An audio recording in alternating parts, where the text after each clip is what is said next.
Welcome back to Sweet Science Boxing and MMA here in Hawthorne, California. I'm Chris, your boxing enthusiast, and with me, as always, is professional boxing coach and insider, the creator-owner of Sweet Science Boxing and MMA, and as it turns out, ring photographer. Yeah, many hats. Coach Marco Trejo. What's up? What's going on, hey, man? Good to see you. You guys might have caught Coach Marco on the apron. Yeah. Of the Ryan Garcia versus Carlos Morales, Neeco Macias versus Marvin Cabrera fight. Yeah, I was trying not to get caught. Night. You're trying not to get caught? Is that your way of saying you weren't supposed to be there? Well, let's just say I was welcomed to the apron after being there for already. After being there for like 20 minutes, they said, just stay here. Just hang out. Yeah, just hang out. Yeah, I had to sit on press row, man. I was all the way at the press table.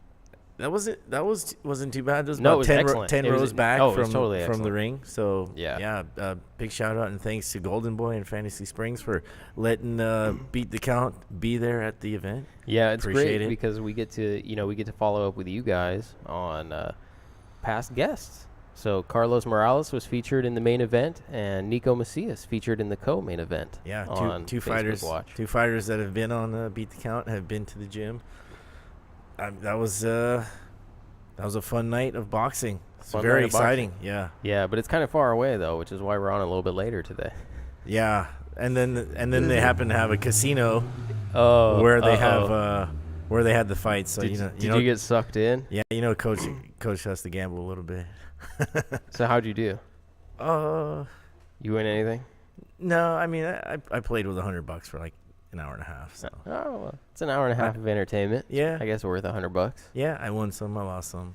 I think part of gambling is the thrill of maybe winning a lot. Do you ever bet on boxing? No, I've never bet on boxing. I mean, I've seen many fights in Vegas and stuff like that, but I've never bet on any sports. I have friends that have bet on horse racing and different things, but no, I've never bet on boxing. And I know that you can bet on boxing even if you're in boxing. Like you could do it in even if you're round. fighting. You can bet on yourself, right? Doesn't Mayweather do that? I think he used a straw better, or I'm not sure if that's the correct term, but what that means is that he placed a bet through someone else, but he placed a bet on himself. I do think you're allowed to bet on yourself to win, but there are some regulations that don't allow you to bet on things like specific rounds and stuff like that. Oh yeah, that would make sense. Yeah, so you can bet on yourself to win, but you can't bet on yourself to lose, and you can't bet on yourself like the over under and stuff like that. So he had to use someone else to place the bet. Yeah, if I'm fighting, I'm gonna bet on myself to, I don't know, win or lose in the seventh round. Yeah, in the seventh round, one of those two. Yeah. Yeah. So, anyways, I was I stopped at the casino for a little bit, but great and. I think the last live fight we went to was a Mikey Garcia fight. That's right. Which was at the Forum. At the Forum. Oh no, Staples. Oh, was it? Oh yeah, you're right. It was at Staples. Yeah. So that's a huge venue, Staples Center. Fantasy Springs is a much smaller venue, but the place was sold out. They packed it out though. Yeah, they certainly filled it out. And whenever they have fights, there's not a bad seat in that whole place. Because it's not a big, huge room, but it's not that small either. But there's always a good seat to be had there. And turns out they sold out every seat in the house, and they were even selling standing room only at the very end. Yeah, and they even, if I recall, they put more seats in there than they did in past events. Yeah. So they moved the bleachers back and had floor seats in areas where they didn't have seats before. So yeah, and I mean those were big draws. Ryan Garcia was the main event. And he's got a lot of publicity and, I don't want to use the word hype, but yeah, he's got a lot of hype around him. He's got the 1.1 million Instagram followers. You were saying on the Facebook that they actually included that as one of his achievements in boxing. Yeah, when they did the fighter profile. Undefeated record, 1.1 million Instagram followers. Yeah, social media has arrived. Yeah, social media. Well, hey, the whole thing was on Facebook. Yeah, exactly. So some of that's probably tapping into Ryan's fans, hopefully. Do you think that's the idea behind it? Yeah, I think that's got to be the idea. I also read afterwards, I read conflicting reports about the views. The live viewership supposedly was under 100,000, while it was happening. And then I guess the after views or the replays were somewhere near 1 million. But I don't know how you can get such a big gap from that. Well, I think it's kind of like what we do on YouTube. So there's this concurrent views, which is how many people are watching it at the same time right now. And you can actually see that number when you're watching the live stream. Yeah. And I actually wrote down the numbers, but I think when we very first started, the opening bell for the first televised fight, I thought I'd put that number down somewhere, but it was like, 18,000 or something like that. By the time Ryan came out, it was around 65. Yeah. Like it capped out kind of at 65, 66,000, which is around where I think Jojo Diaz capped out when they did their first Facebook Watch thing. But that's how many people are watching it concurrently right now. If you jumped on and off, or like if you jumped on and left, you're still counted as a view. So that's how you can get 2 million views the instant that it's done, because some people watch certain parts of it and then signed off, right? So well, it definitely was a very professional with Golden Boy doing it. Production, with the cameras and the crew, and Facebook, I think, is a good test bed. And it's somewhat new territory to have like these boxing fights live, but it's a good testing ground for the Ryan Garcias of the world.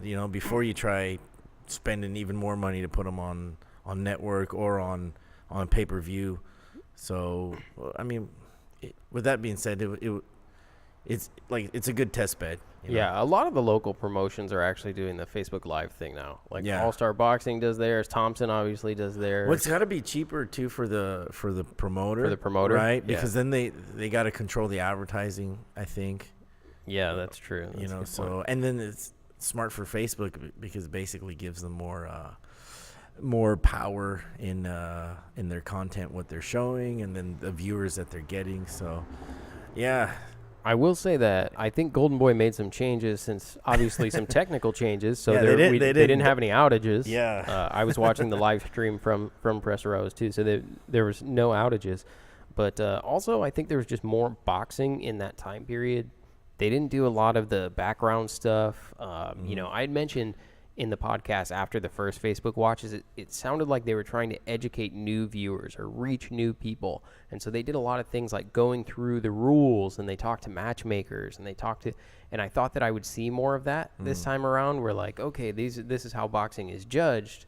These are the rules of boxing. These are the matchmakers. But they didn't do any of that. They just went kind of straight into boxing and kept it that way. 5 fights or 4 fights on the Facebook Live. So. Yeah, it was a full card. I mean, that's a lot of fights to be having on the Facebook stream. I thought Mario Lopez did a good job, also as the was he commentator? Yeah, I don't know who his partner I think was, he's but the color commentator, right? But I actually think that I said he did a good job last time. I thought he did great. But Slater. even the first time, I thought he did well, and I was getting some heat for that. A lot of people were saying that.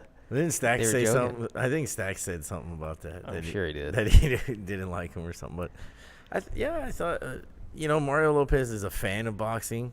I guess he was introduced to it, but he stays in shape. So I guess he's probably started boxing to stay in shape, and now he's a big fan. But he does a good job, and it's nice to get somebody who's not jaded from seeing so many fights. He seems excited and happy to be ringside. Yeah, and it is unusual because most of the time that position is filled by someone who has experience. Not that I understand Mario Lopez trains with Freddie Roach and stuff like that, but has experience as a professional fighter.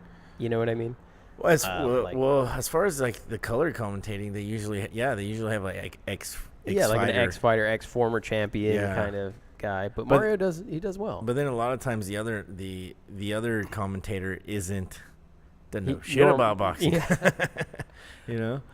I will say there are some former champions who I have a tremendous amount of respect for as boxers, but are not the greatest at doing the commentary stuff. I mean, you know what I mean? Hey, I won't name names or anything, but some are excellent at it. I think Andre Ward is great. Paulie's great. I like Tim Bradley. Tim Bradley's good. I think Paulie's like sort of at the top of it, the list. I think in terms of boxers who do the commentary. But Andre's got the new contract with ESPN, so okay, should be good. Yeah, I think one day we ought to go over and give a solid critique to each of these guys. Each one? Yeah. You're like, this is why we like and don't like. Yeah, check that'd be marks cool. and non-checks. That'd be cool to have a list of like, all right, who's the best former fighter who's now a commentator? Here you go. Let's do your fantasy commentary team. We'll save that one. Oh, so nice. you pick the 3 guys who you want ringside calling the fight out of everybody. That's funny. But yeah, you want to go talk about some of the fights that actually happened there? Well, yeah, I guess I was thinking coming into this podcast today, well, I mean, the biggest thing for us that we spent a lot of time at Fantasy Springs watching these fights, being there live. It was a big deal for me getting access to the ringside on the apron. So I got firsthand view. I mean, I was up in the action. They were sweating on you, man. Yeah, it was pretty cool. You were feeling. Yeah, it was pretty cool. I was up in the action right there, Yeah. And I made sure to give Al Macias, gave him a hug after right there in ringside when he won. I was happy for this guys. But anyways, yeah, I was thinking, yeah, let's get into it, man. Let's talk about what happened at Fantasy Springs. Okay. Why don't we start with the main event? So Ryan Garcia versus former Beat the Count guest Carlos the Solution Morales. And what is your take on the majority decision win, I should say, of Ryan Garcia? How would you, as a coach, critique his performance? Start with a letter grade, for instance. I'd say he got a B-. A B-? Yeah, okay. A B-. I definitely thought he won. Ryan even said the score was closer. The fight was closer than the scorecards indicated. My assessment was, well, I didn't think that Carlos did anything more than a draw at best. Okay. And at worst, I think it was like 6-4. I think Ryan won 6 rounds to Carlos's 4. He was effective with his speed, with his hook, using his jab from time to time.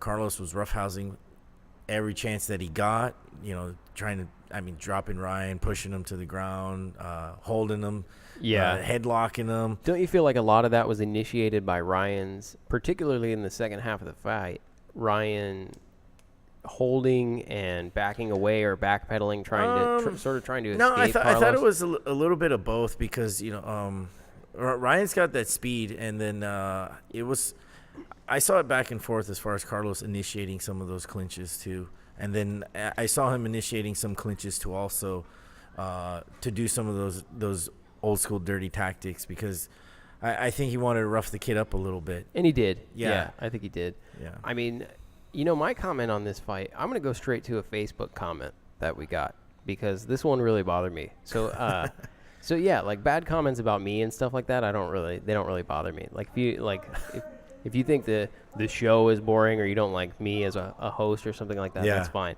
But someone actually, when Carlos was on, someone went on and left a comment regarding a question that was asked of Carlos. And he was really critical of Carlos. And it said something to the effect of that Carlos doesn't have the talent or the X factor to beat Ryan Garcia, whatever plenty that of is. X factor. Yeah. So that's bogus, number one. I'd like to address that straight on. Carlos, in my mind, also in the mind of Dan Rayfield, who scored the fight for ESPN, Mario Lopez, who sat ringside, took the last 4 rounds of that fight in a row. Absolutely.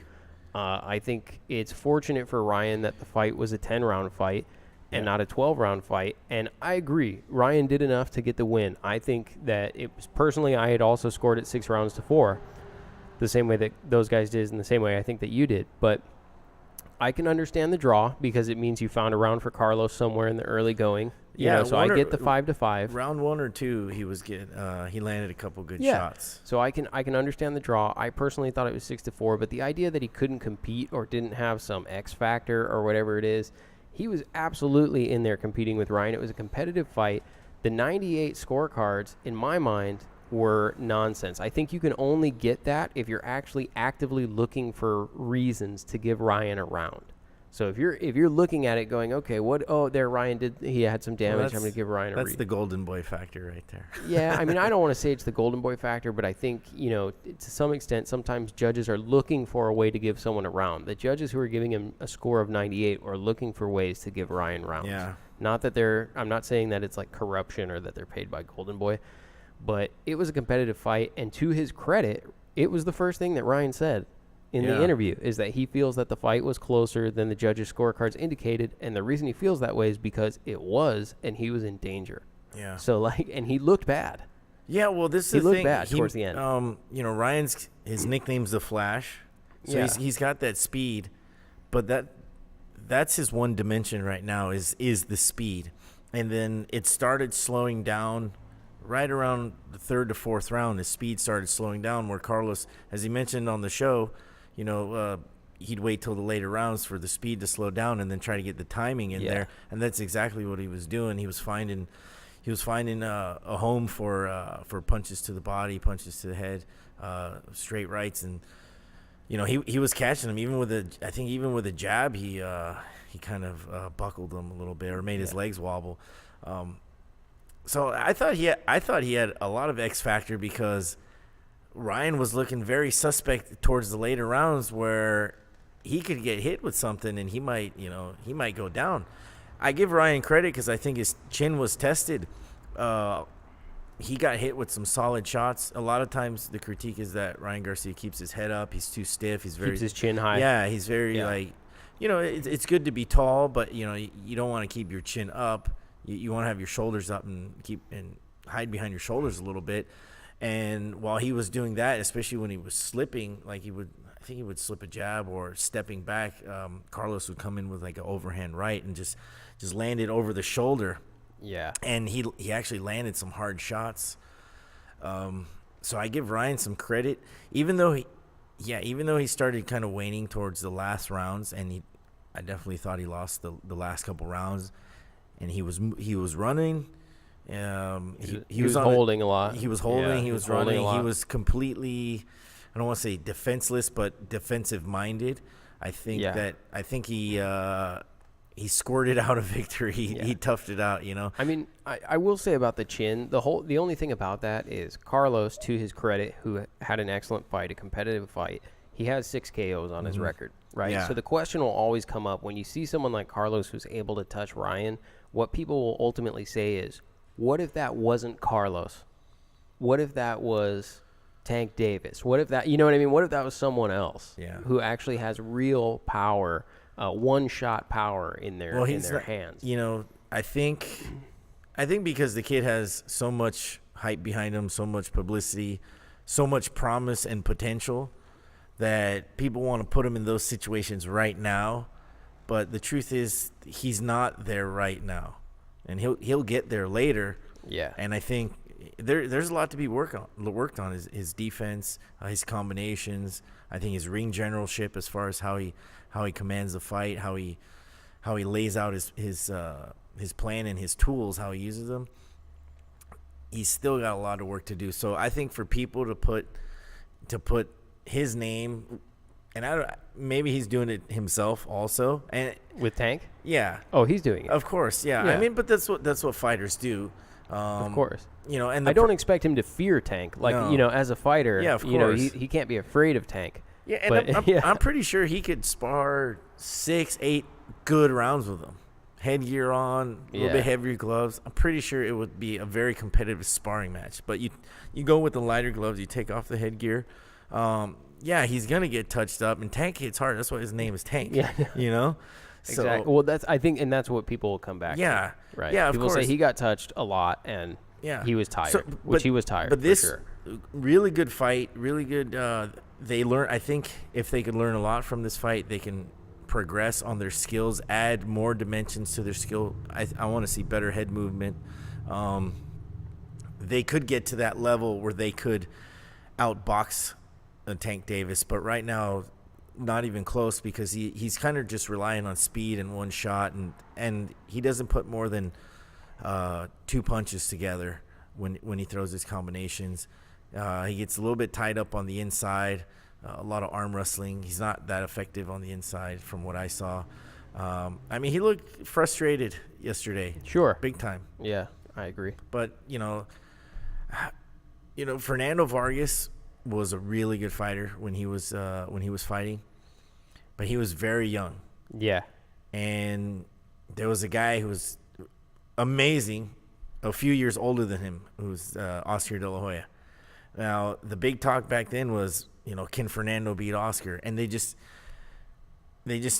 kind of rushed They Fernando. put him in too soon, you think? He was he was a young guy. I think Fernando was like maybe 24, 25 when he fought Oscar, and Oscar was like 29. Yeah. So, you don't want to rush the guy. He can be a big name for boxing, but it's no need to rush him. You just have to build it up. Yeah, and I think that was a good fight to build him up because they learned a lot. So, and while King Rai may have won the fight, Rooster Macias undoubtedly won the evening. Stole the show, man. Absolutely stole the show. Rooster Macias, also a former guest of Beat the Count, put out an impressive performance in so many ways that I'm not even sure where to start.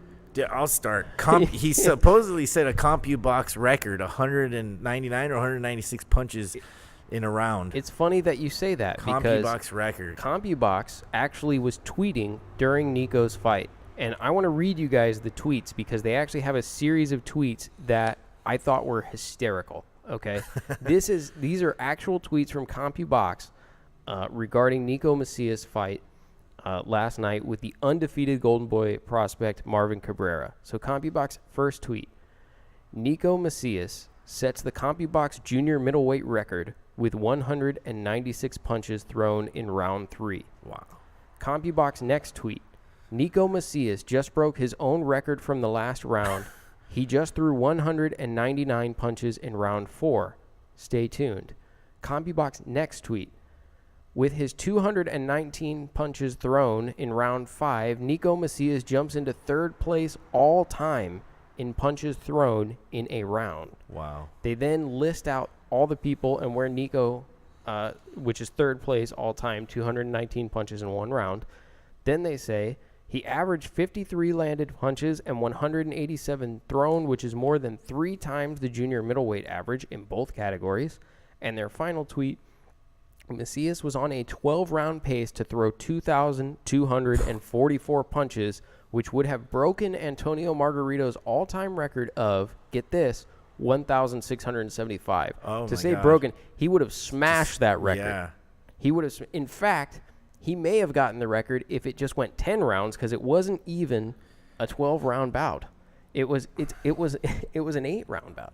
So I thought I was reading those, and as I was reading them, I had an ear-to-ear grin. I think everybody Ear-to-ear grin. Everybody who saw that fight was treated as something special.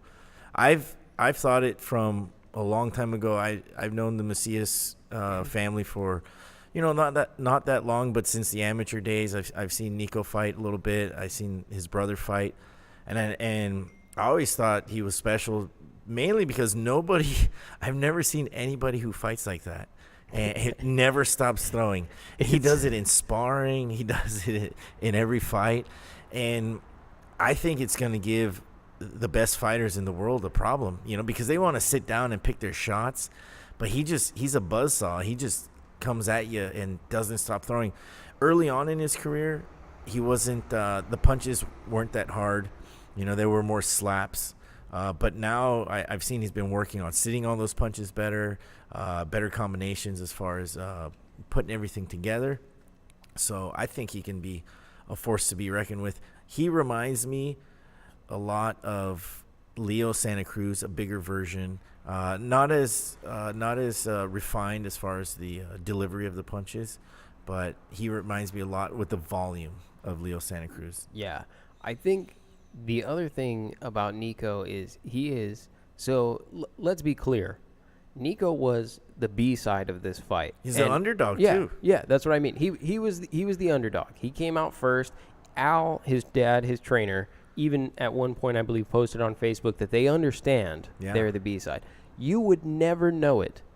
You would never know it looking at Neeco, his trainer, his camp, or his fans, right? Yeah. That he is the B side of any event, right? I have no idea if it changes his mentality, but if it does, it doesn't show in any way. And he's also genuinely just one of the nicest individuals I think I've come across. He, leaving the arena, would stop to talk to any individual that wanted to talk to him, to the point where it took him like an hour to get out of the event center, just because anybody who wanted to talk or say hey or get a signature or do whatever, he did it. Yeah. And plus his post-fight press conference. I don't know if you listened to it, but well, I saw very humble and I saw lots of interviews with him afterwards that got posted on YouTube, and then I rewatched the fight this morning on YouTube, and Mario Lopez and his commentator partner, they were whoever that was. I can't remember that guy. I just know Mario Lopez, but they mentioned they were so impressed with how Neeco fought, and they were like, this guy's gonna be a star, or this guy's a superstar, because he has that personality. He's well spoken, he's humble, he's got a great smile, and he fights like, he wants to bury you though. They were saying, man, he's got that sinister smile, and it's like it's like the Joker, he's an evil villain, but he's smiling the whole way. Yeah, I think the smile and the character, he's just got a high-class dude with a lot of character, and he's super entertaining. That fight was entertaining, and I actually watched a lot of the fights in preparation for him coming onto the show, so I'd seen the style before, but seeing it in person was even more entertaining than all the highlights and everything that I had seen previously. Yeah. Well, there was people yelling to stop the fight as early as the fourth round. I think that was still early, to give Cabrera a little bit more of a chance to come back. You want to give him some more rounds. But, there was people yelling to stop the fight because, right, in the third round or fourth round, he's throwing almost 200 punches. That's true. And the guy wasn't answering. 200 punches to what? What was Cabrera throwing? Yeah. 10, 50? So, to Neeco's credit, Cabrera is who we had mentioned the favorite in the fight. Yeah. An undefeated fighter. Has a strong amateur pedigree. He's trained by Daniel Ponce de Leon. Yeah, former world champion. Yeah, former world champion. So he's got the training. He's backed by Golden Boy. He's got the promotional entity. He's got a lot of things going for him. He's a young and talented fighter, right? But with that being said, particularly in the last round before the stoppage, you have to throw punches. You know what I mean? Yeah. Like when you're looking at Neeco's work rate, and you're not only is Neeco not slowing down, the tweets I just read show he's actually increasing his punch output, and you could say he's increasing his punch output, or maybe it's going up because his opponent is dwindling. Their defense is going down, so it could be a combination of those things. But anyways, he's coming on stronger, and you look at that last round, and there's a 1.5 to 2 minute stretch where Marvin Cabrera throws 1, maybe 2 punches, and the rest of the time he's getting hit with the 200 plus punches that Neeco's increased to per round. And there were moments where even Ray Corona was almost getting bulldozed just from being in the way, because Neeco's so quick. From one corner to the other. So referee Ray Corona, who's in the middle of the ring, and then the bell sounds and Neeco blitzes, all the way across the ring. And if Ray Corona's in the way, it's almost the old, like, if you get in my way, it's not my fault. I seen he actually pushed him out of the way at one point. He did, yeah. He pushed him out of the way and kept fighting. He gave him a shove. Like, get out of the way, ref. Because he doesn't want the ref to create the unnecessary space in between them. But the point is you have to respond.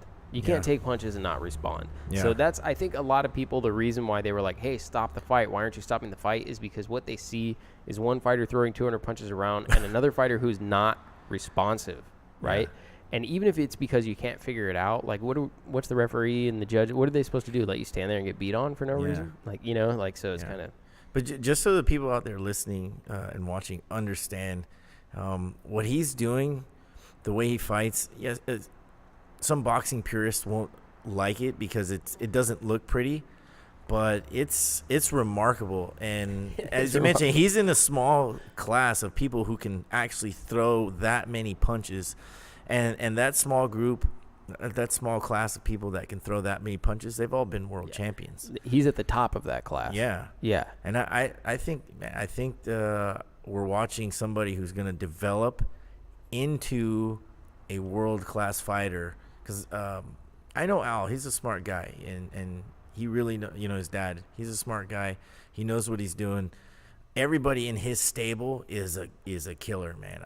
From the amateurs, from the little kids on up, they can all box and they all hit hard. And, I think Neeco is going to be I'm looking forward to watching him fight some of the big names out there. Yeah. I'd like to see him fight Amir Khan. I don't know why. Even though I don't think Amir Khan will go back that high again. I think maybe. I don't think so. You never know. Why? Like, why go back up to I don't 154? The other thing is, like, if you're Amir Khan, there's just so many people who you could fight for money just because you're Amir Khan. Yeah. Right? Like, just from the name. Well, something tells me maybe down the road in the twilight of Amir's career. but that's how it always happens. Yeah. You know, one fighter coming up. Yeah, but there's so many. What was great about the fight for me was, like I said, the new possibilities that it created to have his name in the mix to fight some of the bigger names. And he's only 17-0 right now, which is a huge accomplishment. Yeah, I think once he gets to about 20 and 21-0, 23, yeah, I think around that, like 23, 24 is when you start to see him. But man, great for him. But it's so hard to fight that because he's in your face, throwing the whole time. The only chance you have is to create some separation. But when you create separation, he gives you a jab cross, a 1-2, and then he's back inside and just digging and then punching to the head and punching to the body. So it's very difficult to deal with. I mean, even when I'm training fighters, that's one of the toughest things is the fighter who puts a lot of pressure on you.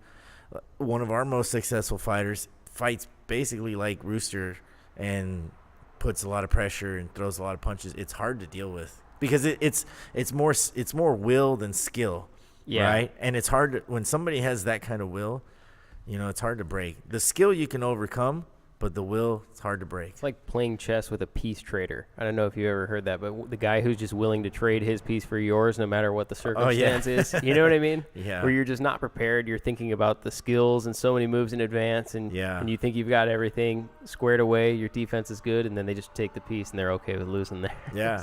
Well, that's because they're playing the long game. Yeah, exactly.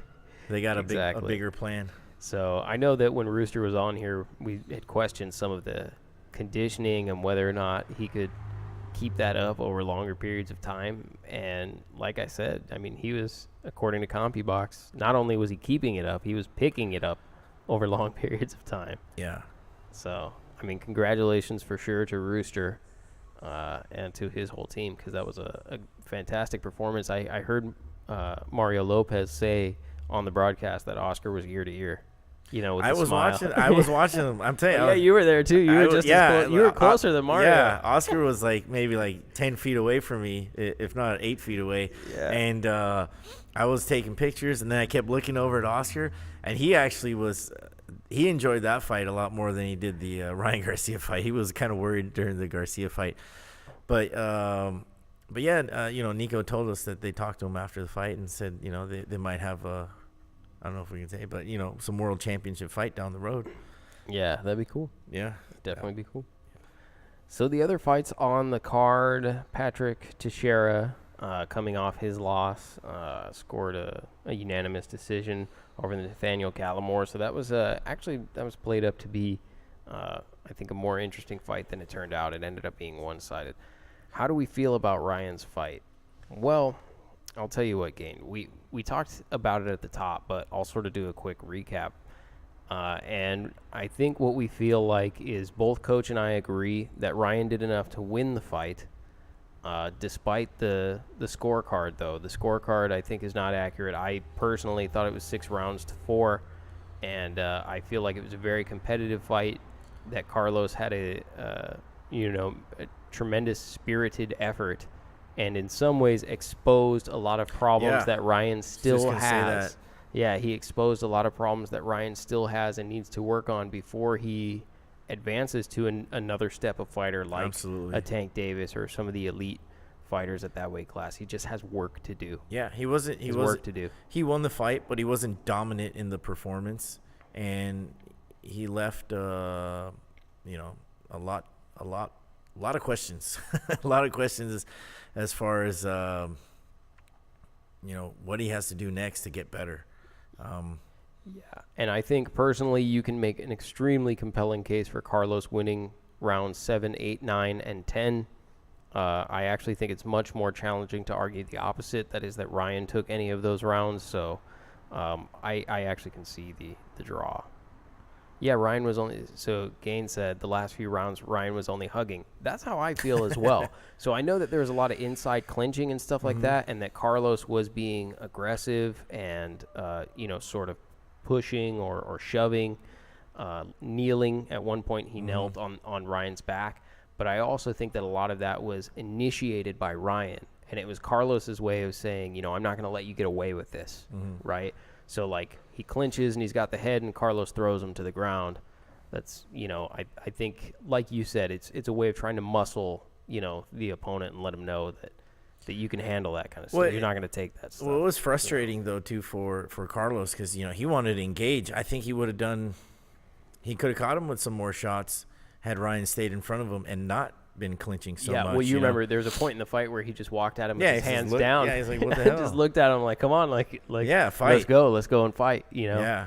A game opponent, I actually have kind of a more in-depth few minutes on it earlier as a result of a YouTube message that we received regarding Carlos and his talent and ability. But Carlos is tremendously talented and gave Ryan about all he could handle is Absolutely. the way that I look at it. So, definitely back to the drawing board, I think, for Ryan's camp. It was his toughest fight to date, I think, right? Absolutely. Yeah. Absolutely. Much tougher than the last fight. Yeah, which, tougher. The which last wasn't fight, a cakewalk either. Yeah, but the last fight wasn't easy. Jason Velez, yeah. Which also went to decision. But I think that this fight appeared to be more difficult for Ryan, and Ryan actually appeared to be in trouble in a few cases, particularly because he was winded and gassed. And Ryan also recognizes, I think a key element to this is Ryan recognizing that, that fight was close. Yeah. Despite what the judges' scorecard said, it was a close fight. It felt like a close fight. And Ryan's right. It was. But as a trainer or even a promoter's perspective, that could be just what the doctor ordered, that type of fight, because it gives you so many more things to work on, and it just lights a fire under you, especially if people are critical and then you're not happy with your performance. You want to learn, you want to get better, you want to be dominant. So I think, like I said, I give him points for toughing that fight out, because even though he was hugging a lot, because he was in trouble. He was gassed, right? Yeah, for a young kid, it was like gross as far as clinching, but it wasn't so much that he had points taken off. No, but I think towards the end, you could make a case for saying, hey, he should have at least gotten like a hard warning or something like that. Yeah, So he escaped. He kind of escaped, and like you said, 2 more rounds, and who knows what could have happened. But I definitely hope that he improves, and that's what has to happen. Yeah, I think so. Gaines says, I feel like he showboats a lot, but doesn't show it in the ring. I can see that, but he showboats a lot, but doesn't show it in the ring, and I can see that feeling from a boxing fan, like, he talks a lot, he does a lot of stuff he does. But the thing is it's part of the game. He's promoting himself, and it's working. That's the thing, right? Well, he puts a lot of videos out there on Instagram. He's got 1 million subscribers that he's got to kind of feed content to. So. But because of that, he's able to sell out the event center, and he's able to go and perform fights at StubHub when he's relatively young in his career. So in some way, even though those things can be annoying, particularly if you're not, a devoted fan of Ryan, they are working for him. So I can't really hold that against the guy, and I also can't hold confidence against any boxer. So anybody who says, of course I could beat this guy, but it's just the nature of the game. Yeah, you right? better. And if you remember when Carlos was on here, he was a tremendously confident individual as well. Not in the way that he's not showboating in the way that Ryan does, but if you were to ask him at some point, what do you think about people saying this or Ryan, his response on the show was, for instance, at the end of the day, nobody can fight for Ryan. Yeah. Ryan has to get in. He has to show me, and I think. Yeah, you say. It's like Like what do you say? He's got to show people that he is what they say he is. Yeah. He told us on the show basically his Instagram followers can't fight for him, right? He has to come and do it, and so I think he's also a tremendously confident person. So he showboats a lot, but a lot of that I think is self promotion and you're kind of your own marketing manager in some ways when you're a fighter. You know absolutely. What I mean? You gotta get out there and promote yourself. Boxing's a business also, and you got to promote yourself.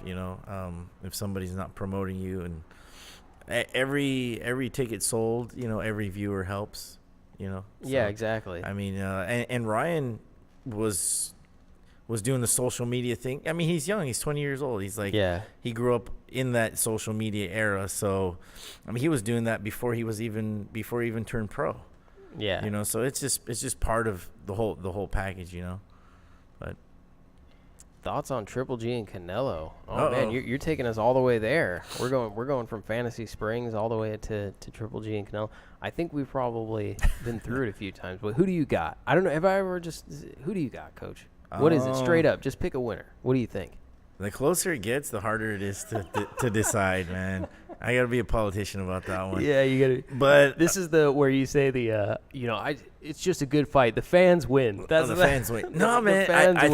I think it's gonna be more of the same. I think Canelo is gonna be able to maybe box for a little bit longer than he did last time, for I think 5 to 6 rounds instead of like the first 3, and then where Triple G starts putting pressure. Yeah. But then I think Triple G is going to try to put pressure right away. A big thing that I want people to watch out for is who establishes the jab first and who's effective with the jab. Whenever either of those guys are effective with their jab, they're pretty dominant. And I kind of thought Triple G, even though he didn't win the last fight, I thought he was more effective with his jab than Canelo. So, I could see Canelo outboxing Triple G, and not the whole fight, just enough rounds to win the fight. But then I also give Triple G a chance to catch Canelo and knock him out. Yeah. It is not – I don't actually think it's more of the same, because I think there are some distinct things that will change the dynamic of this fight. The only thing is I'm not sure how it'll change them. So, I'll give you an example. The moment – I've said this before on the show, I feel strongly – the moment got to Triple G. Right? He didn't look comfortable on the way out to the ring. He didn't look relaxed. And he took at least 3 rounds to turn it on. Right? So for 3 rounds, he was respecting Canelo too much. And it was too much feeling out to determine what the power was like and what some of those other things were like. And he essentially rendered himself ineffective for 3 rounds. He's experienced Canelo now over a period of 12 rounds. There's not going to be the 3-round, I'm not going to throw punches because I'm not sure what to expect and I'm not sure how to handle this moment. You know what I mean? That's gone for Triple G. So in some respects, you could say, well, that's a positive thing, right? Because that means Triple G will be able to apply pressure earlier, and had he done that in the first fight, he certainly would have won. He certainly would have won the decision. Most people feel like he won already. Yeah. And without those 3 rounds. So a lot of people feel like he gave away those 3 rounds, but he still won. And I'm one of those people. I think he won 8 rounds to 4 and gave away 3 of the first rounds, right? So I think that will be different. For Canelo, the difference is that he's going to go back and his camp will look at it and say, which they are saying now, Canelo's just a better boxer. He's better in exchanges, and that's what I'm saying. And he's Triple G, try to outbox him. Yeah, and Triple G just is sort of not a dynamic fighter. Triple G's not going to change his game plan. He's going to beat Triple G, and he's going to come straight ahead, and he's going to go for that knockout. That Mexican style. Yeah. That's what Triple G touts, and he means it. And I think they can look at the tape and see that, hey, when we're in the middle of the ring and we're exchanging, we are winning. Who's that? Canelo. Yeah. You know what I was gonna say? We are winning. This is what he got to do. He's got to keep it in the middle of the ring. Yeah. He's got to work his combinations, look to outbox him and outpoint him. But the key factor, stay off the ropes. Yeah, that's just the keep thing. Turning him. That's the thing. Triple G is only winning in those fights, in those moments when Canelo is on the ropes. Now, the problem for Canelo is he only spent about 30 seconds per round in the middle of the ring. Yeah. And it was normally the first 30 seconds of the round he would spend in the middle of the ring. And the rest of the round he spent pushed up against the ropes. And that's why he lost those rounds. In the moments where they're in the middle of the ring, the exchanges are dangerous. You're exchanging combinations with Triple G, which seems like a bad diet for any fighter, but Canelo's winning. Yeah. Right? So I think that they both are going to be able to make major tactical adjustments. So Triple G is going to be able to start off earlier. Canelo's going to have to try and stay off the ropes. And I don't know who's going to be better at making those adjustments. Now, the one thing I will say is I feel like the adjustment is easier for Triple G. Because all you're saying is start sooner. Not do anything different necessarily, right? Yeah. But apply pressure earlier, which you do with every other fighter who's not Canelo. So do what you do, just do it better. Do it like you do it against fighters who aren't Canelo. So I think that adjustment for Triple G is simple. It's harder to say, hey, stand right in front of Triple G and exchange, like throw combinations, keep it in the middle of the ring. Don't run into the ropes. Those are harder tactical adjustments to make. Yeah, because you could not want to. You could want to avoid the ropes. You could want to stay in the center of the ring. But if someone is pushing you that way, and that's where you're going to go. They're being effective. Exactly. And they're landing some shots. And power is like a great equalizer in boxing. If you're getting hit with them shots, it doesn't matter how fast you are, your footwork, you're going to feel them. You're gonna fall back, and then you're gonna find yourself in the ropes or in the corner. So I think if I saw good hand speed in the first fight from Canelo.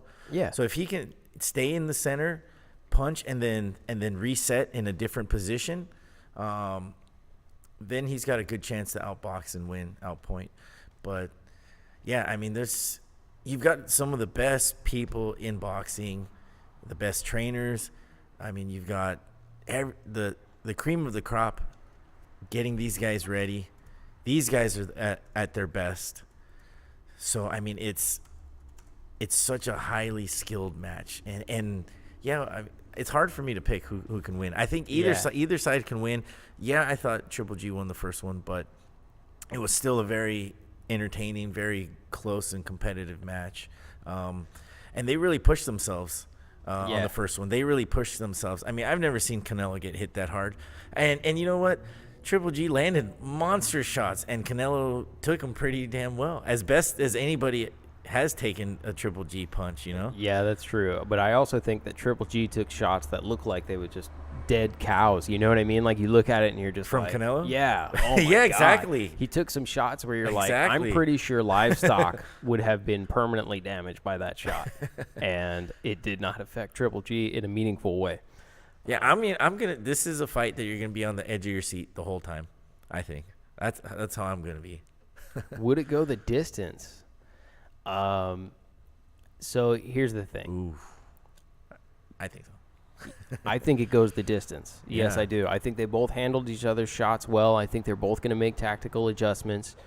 I think it goes the distance, and for that reason, I favor Canelo to win with my head. Now, I hope, my heart, I think Triple G won the first fight. I think there is some injustice done with the scorecards, and so for that reason, I'm like, oh, this isn't right. I hope Triple G walks away with the win. He's lost a belt because of this, because, they stripped him, right? Yeah, he was stripped of a belt because of this. And you may say, oh, he didn't fight Sergey. Yeah, okay. But at the same time, all of this series of events sort of stems from Canelo, the initial fight, and the rematch. So I think that, Triple G has lost some stuff as a result of this, including time, which is one of the most important elements for any fighter. He is getting up there in terms of age, and every fighter sort of has a wall that they hit at some point. Yeah, an expiration date. Yeah, they have an expiration date, and you can normally see it. You can watch a fighter and be like, he turned old this fight. You know what I mean? Yeah. And that could be this fight for Triple G. So Triple G's actually lost quite a few advantages as a result of this. So for justice sake, I do think I hope he wins. Yeah, I hope he wins. Let me ask you something. There was a lot of they had a press workout not too long ago, right? At this new stadium we have here in LA. The LAFC? Yeah. So let me ask you, there was a lot of critique and commentary about how both the fighters look. Everybody said Triple G looked great. Yeah, of course. There was a handful of people that said, Canelo doesn't look good, Yeah. I don't know.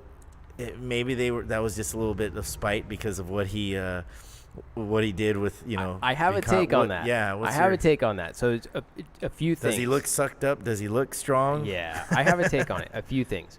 One is the knee brace, right?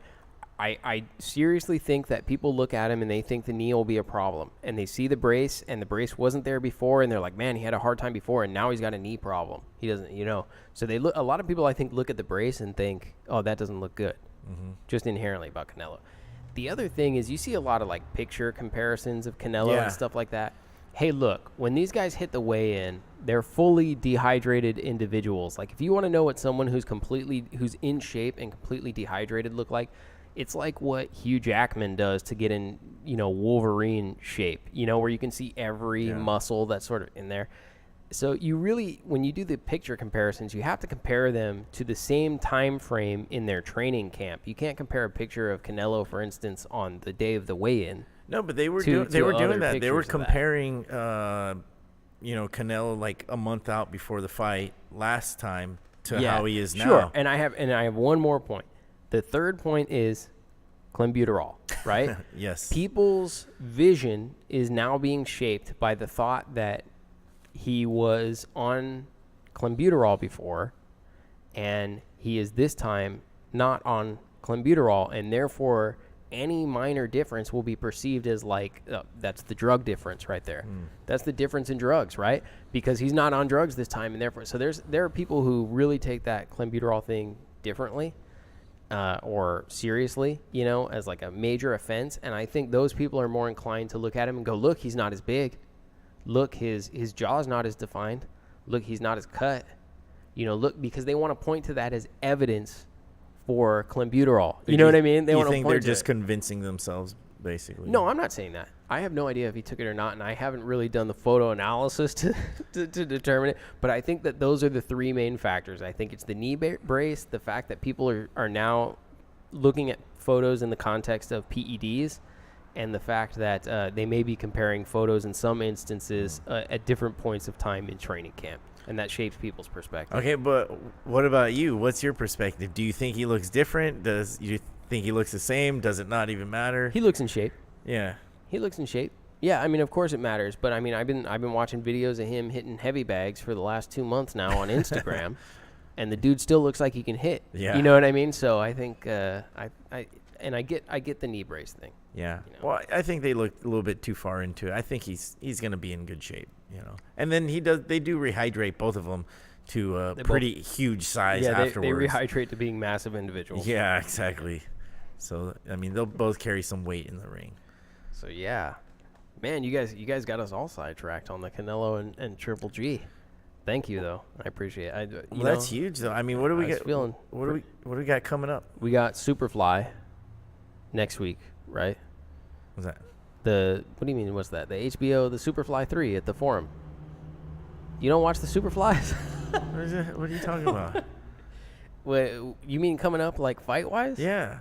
Superfly. The HBO Superfly thing is on the third one next week. I don't even know what the hell is that. What are you talking about? Oh man. I probably know, but I don't know. I don't know. Yeah, it's. I know, but I don't know what you're referring to. Maybe. So HBO does this Superfly series where they take all the super flyweights and they make them all fight each other. It's basically the only thing that they have going left in boxing. On HBO? On HBO. Yeah, so HBO is really suffering in boxing right now. Look, I don't even know what it is. Well, Superfly actually is a good promotion. So they take all the Superflies and they have them fight each other. And they've done this 2 times before, and this is the third event, Superfly 3. That's at the Forum. Okay. It's actually at the Forum on Saturday. So that's Superfly 3.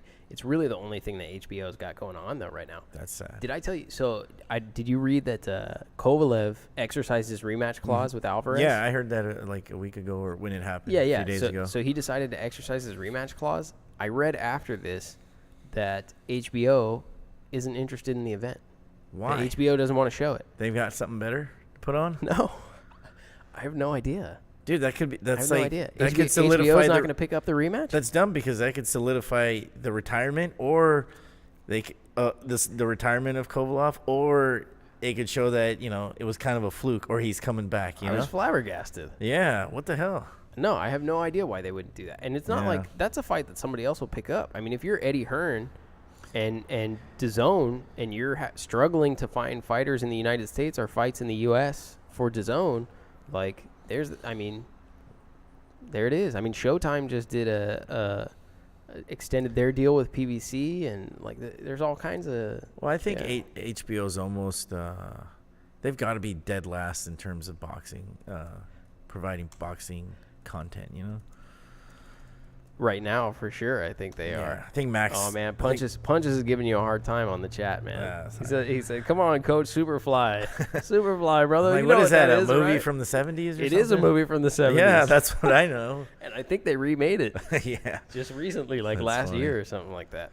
But yeah, Max Kellerman better look for a new job soon, man. Well, he has First Take now, so whatever. He's on TV every day. Yeah, now. yeah, I know. And on the radio. That dude is busy. Yeah, he's a busy guy.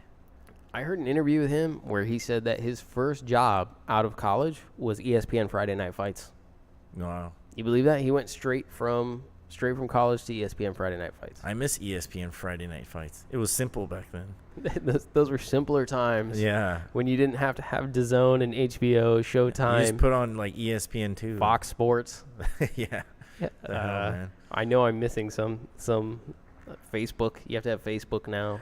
No, but what I meant was like, what do we got coming up? Specifically, I was thinking about Porter and Garcia. Porter and Garcia. Yeah, that's also. And I think Amir Khan and Vargas is next week. There's actually a bunch of fights on Saturday. So nice. Superfly 3, Porter and Garcia, and then Amir Khan and Vargas, which obviously I'll take Amir Khan in that one. But that's, I think, the whole point of that. But what do you think, Porter and Garcia? Since we can't talk about Superfly. Yeah, sorry. I think Danny's the better boxer. Yeah. I don't know. Can we use Keith Thurman as kind of a measuring stick for both those guys? Yeah, but I mean, he beat them both. Yeah. So it's kind of you only can use it as a measuring stick to say that one of them looked perhaps a little bit better. Although I would say that both of those fights were actually kind of the same, close and competitive fights. Not the same fight, but they were competitive. He didn't run away on either of those guys. Yeah. You know, like I think the Garcia fight was close and competitive. I think same thing with Sean Porter. Well, you could say it's a pick'em fight, you know. But the way that Brandon Rios coming off kind of a layoff and not really great fights, his last ones, and the amount of pressure that he was able to put on, effective pressure that he put on Garcia, and he was landing some punches.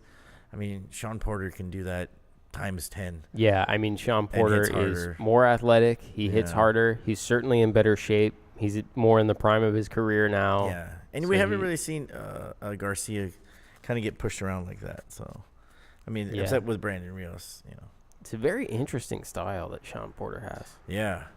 You know, that whole reckless abandon kind of thing. Like, I think that it's kind of the way that Marcos Maidana approached the first fight with Mayweather. Just kind of, you know, balls to the wall. I'm just going to throw everything that I can at you. I'm going to try and Neeco Macias 100 and some odd punches around. Yeah, exactly. All those, you know what, those guys all need to take lessons from Neeco.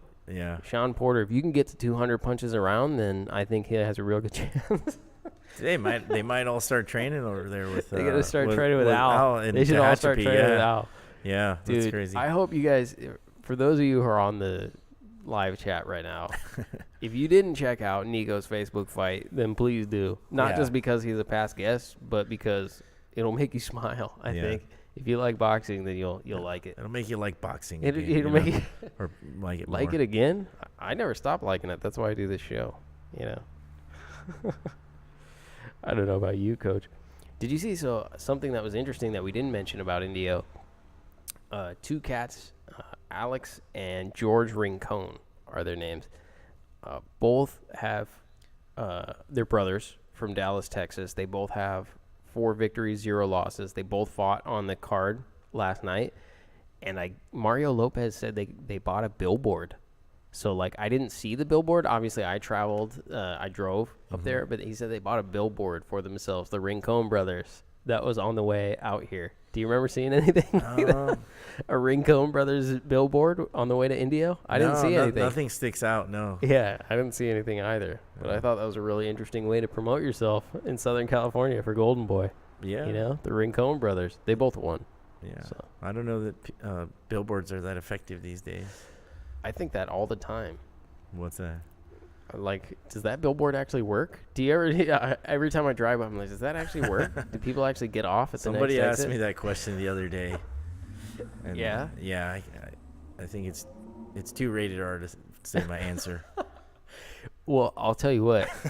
The last time I did see a billboard recently that had Mike Tyson on it, and I had to go and look and see what it was all about. I went to their website. It was just Mike Tyson's picture and a website. And I went to the website to see what. Well, that worked because it worked. They 100% worked. Well, it's good targeting. They're like boxing fans, Mike Tyson. Yeah, it has nothing to do with boxing, by the way. Really? Oh no, it has absolutely nothing to do with boxing. Yeah, it's for Tyson Ranch. Have you seen any of those billboards around here? I think they're like based over in El Segundo. Is that where they make the chickens, or what? Or where they make the chickens? No, they're like I think I mentioned this on another podcast. They're like a consultant firm that helps people who want to break into the legalized marijuana business. Oh wow. And they're somehow affiliated with Mike Tyson. Nah, I was too stoned to notice those billboards. If you were too stoned, I guess you didn't need the billboard anyway. Yeah, I'm just kidding. Oh, man. Jeez. What else do we got going on, Coach? You had a couple fights. Yeah, we had we fought on Friday. We had a 10-year-old 55-pounder and an 18-year-old 132-pounder. The 10-year-old lost a very close fight to Grandpa's Boxing, actually. Jessica was in the corner. And it was a really good fight. It could have gone either way. But our little guy, he lost a tough decision. And then our I would say our ace in the hole, the stud in the gym, Joey Abudi, he won on Friday. And then he actually fought. I'm like, was it today? he fought today. He fought this morning. Yeah, he fought this morning. Yeah, man, you're losing track of time. Yeah, because I got home like at 4 a.m, and then I had to be at the fights at 10. He fought at 11. He was the first bout, and man, he watched Rooster's fight last night. He was inspired. I swear, he must have thrown over 150 punches in round 2 in his little amateur fight, but. He won 2 fights, and he won the it's called the Blue and Gold Invitational Tournament that we have here in Southern California every year. I think it's maybe like 30 plus years it's been running. So he won that in the novice division. His record is now 10-2, and he moves on to open class. And we'll see. I think we're either gonna start fighting just open class shows, or jump right into a open class tournament, which he's in the age group 17, 18. So that's just 17, 18-year-olds. Once you get 19, then it's 19 to 40. Then you fight basically, you're fighting grown men at age 19. Exactly. So that's a good chance for him to get into the open class competition, fighting people his age, and it'll give him a good shot to, I think, win the tournament. There's one in Oxnard, September 20th. It's called the PAL, the Police Athletic League, boxing tournament, and it's a USA Boxing nationally ranked tournament. So if he wins, potentially he can get ranked like in the top 3 in the U.S. in his weight class and age. Awesome. So you guys can catch Coach at any of the local tournaments here in Southern California. You're working them all the time. It's nonstop boxing, man. I believe it. Yeah. Speaking of tournaments, did you see? We were talking about this a little bit before the show. So the World Boxing Super Series announced their start date for Series 2, as well as their weight classes, and they announced that they're going to do Cruiserweight again. Okay, so I thought that was and that 2 people who competed in Cruiserweight last series. Or 2 people competed in the last series are competing again in this series. And so I think, what are your thoughts on that? Well, what's the prize? Doesn't somebody have all the belts? And well, the prize is you get the Muhammad Ali trophy, which is a trophy that you get for winning the World Boxing Super Series. So it's the trophy. There's no titles on the line, right? No, there's not. So I guess that kind of makes sense if you want to win a trophy and then you get some extra money and exposure out of it. And then after winning it, it puts you as kind of a mandatory, or not even a mandatory, but just the number 1 ranked in that division. However, if they just did it already, it's kind of, it's well, they did it rather successfully. You know what I mean? Like they crowned a champion and he has all the belts. Yeah. And you know what I mean? He's like the only one of 2 undisputed champions in all of boxing right now. Yeah. And he got the trophy, and he has all this. He actually posted a picture on Instagram. It's actually really cool, where he's sitting on his couch, and he has the belts draped all around and the trophy on the coffee table. It's a super cool picture. But now it almost seems like if you win Series 2, you're kind of like, it doesn't feel like you're the real winner to me, because they established somebody else who won the Muhammad Ali trophy, and he has all the belts, and he's not participating. Yeah. No, it's a little pointless. Because it seems like why not pick a different? Aren't there good fighters in other weight divisions in Europe? A lot of good fighters that need exposure, a lot of good weight divisions that need exposure, and I don't know, whoever's organizing that needs to reevaluate. I mean, like you say, how are you going to outdo your last series where the guy's the undisputed, it's like unified champion? Ending. Yeah, the perfect ending to that. And then you're going to say you created an undisputed world champion. Yeah, so that's totally the best ending that you could come up with. You're only setting yourself up to come up short. And for the participants, I'd be like, man, I get a nice trophy at the end, but you still take a beating to get there. You do. And it's only worth it if it's for a title. So unless Usyk's trying to give up some of his belts, but I don't see how that could happen. I think they haven't officially announced it, but I think it probably makes the most sense. Him and Tony Bellew in particular has been going off on Eddie Hearn to make that fight happen. I think they should have done a heavyweight super series. That'd make sense. Yeah, but you won't be. The problem is that if you're Anthony Joshua or Deontay Wilder, there's probably not as much money in it for you, right? You guys just going and doing your own thing is going to make a ton of money. Fighting Tyson Fury and fighting Luis Ortiz and each other and all that stuff. Well, those guys don't need the help. The cruiserweight division needed something. The cruiserweights were kind of lacking in. God, they must need it really bad if they're doing it again. But I mean, what other division did we talk about? We were ranking the divisions the other day. Yeah, someone asked that we rank the divisions, and I kind of said heavyweight, welterweight. Where I think still sort of at the top of the scale for me. There was another one that we mentioned, right? Yeah, I mean, there are a lot of stacked divisions right now. I don't know. What do you guys think? I don't know. Well, somebody send those guys an email who's doing the Super Series and tell them, hey, what's going on in the other weight classes, buddy? It's too hard to get people to sign up, I think. Yeah, that's a waste of time, man. I mean, tournament boxing or just doing cruiserweight again? I think tournament boxing is awesome. Dude, they're doing another Ultimate Boxer. Do you remember when we talked about that a while back? Is that like Contender? No. So the Ultimate Boxer tournament. I even wrote down the date. I think November 2nd. They're doing another Ultimate Boxer. So they did the first Ultimate Boxer tournament earlier this year, and it's the tournament style where they have the professionals fight 3-round or 4-round. I don't remember if it's 3 or 4 rounds, but they fight a bunch of times in the same day. So on the same day they do the tournament, and I mean you can't. There's no way for you to go more than 12 rounds in the day based on the number of competitors and stuff like that. But I thought the first one was actually really entertaining.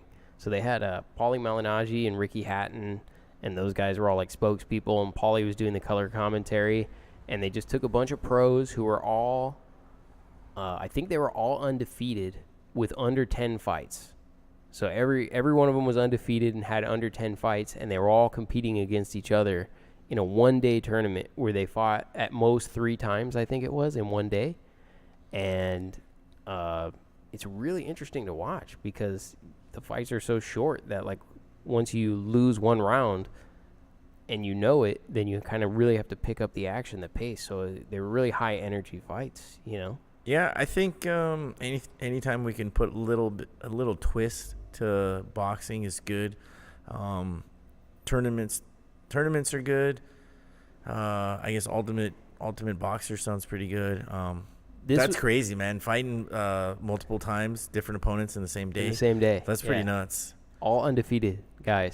And I remember this is when I think Roger Ruiz of Box Stats and Legends Boxing and all that was on the show.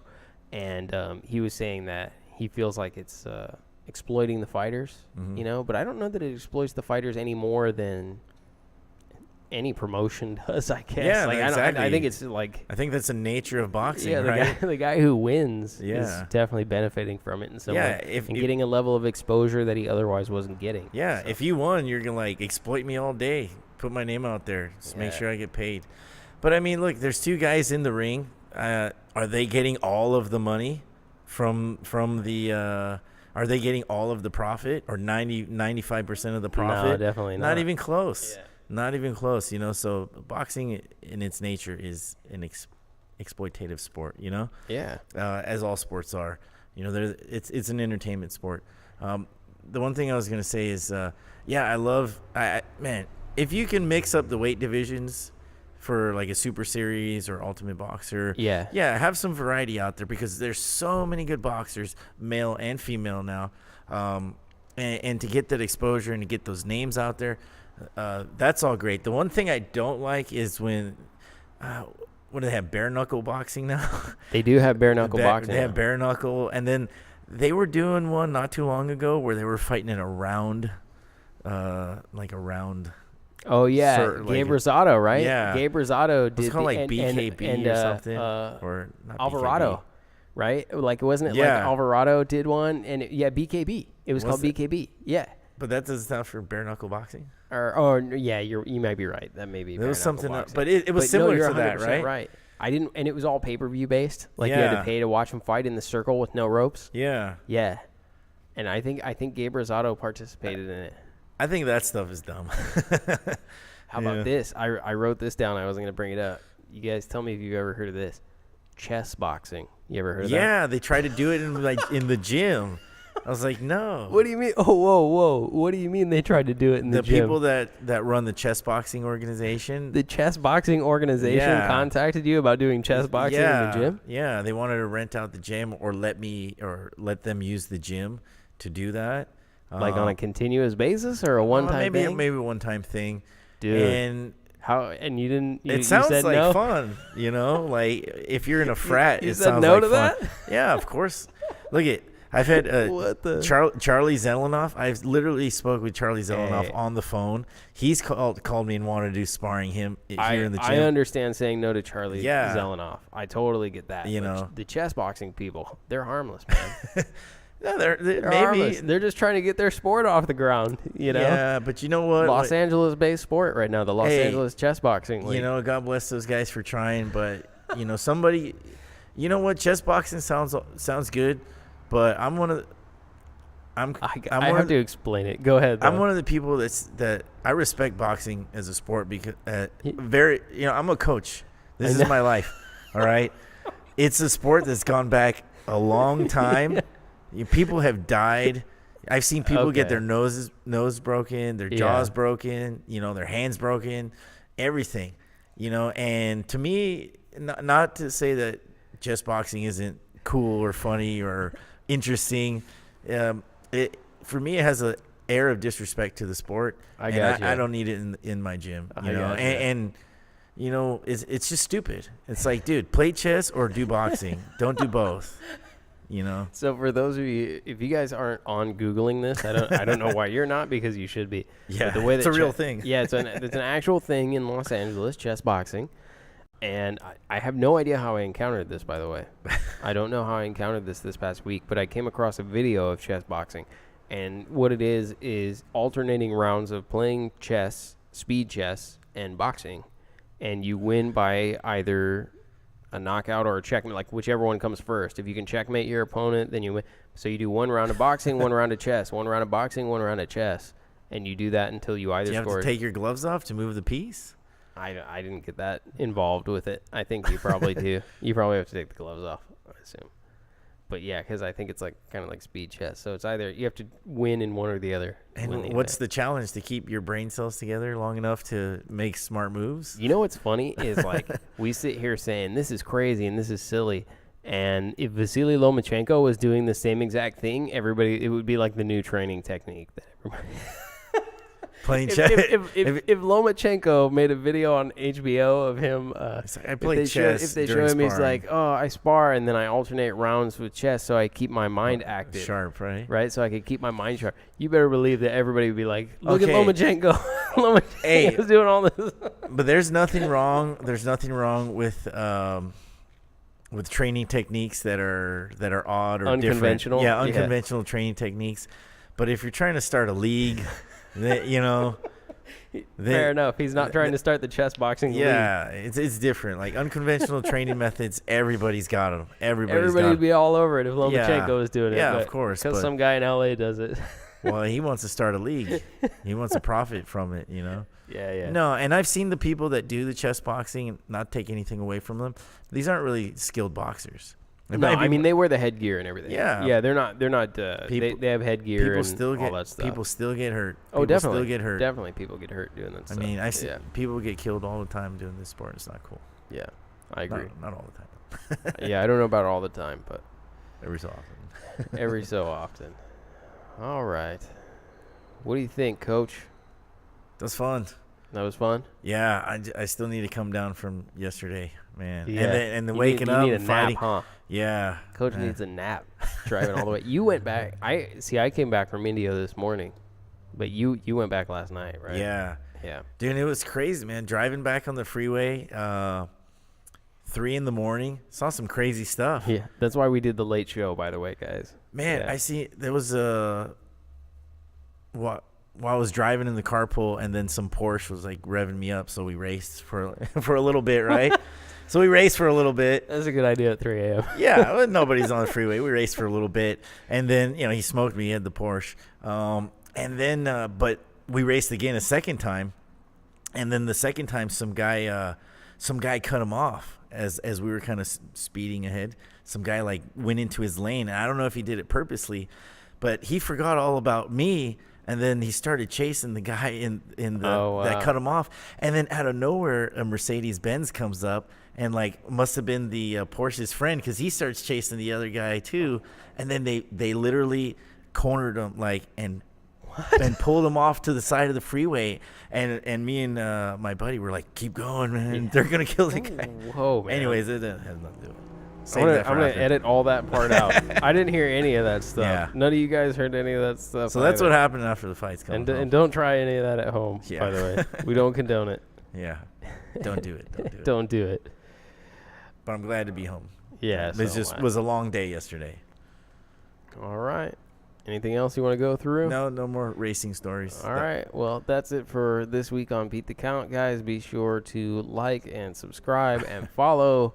We're now on YouTube, Facebook, Spotify. They want to know what you're driving now, Coach. It's a 4 Series Beamer. 4 Series Beamer. Coach has a bunch of cars, just so you guys know. You're like a car guy. Yeah, Coach is a car guy. Yeah, I've got a hot rod in the garage. Yeah. 600 horsepower. Coach builds the hot rods and then sells them. Sometimes, yeah. exactly. And then builds another one. Mitsubishi? Mitsubishi. Punches ass if you have a Mitsubishi. No, but no, I like American muscle. Yeah? Yeah, I like American muscle. Chevrolet. I'm pretty sure you took that line from Fast and the Furious. No. Yeah, well, I think they did. I think Vin Diesel's character is based on me. That's actually so. What you guys didn't know is here at Sweet Science Boxing and MMA, we have the real Dominic Toretto. Yeah, exactly. Beat a man with a wrench one time. Yeah. You got to stop saying stuff like that on the live broadcast, man. Yeah. You're not supposed to admit that stuff. All right. But yeah, like, subscribe, follow, Instagram, Facebook, all that stuff. But that's it for this evening on Beat the Count. We'll be back with you guys next week to talk about all those boxing events, including Superfly. We'll talk about Superfly. Yeah, I'll watch it now. You'll watch it now. I'm going to go watch it when I get home. All right. Peace. Yeah, thanks for listening. Thanks, guys. See ya.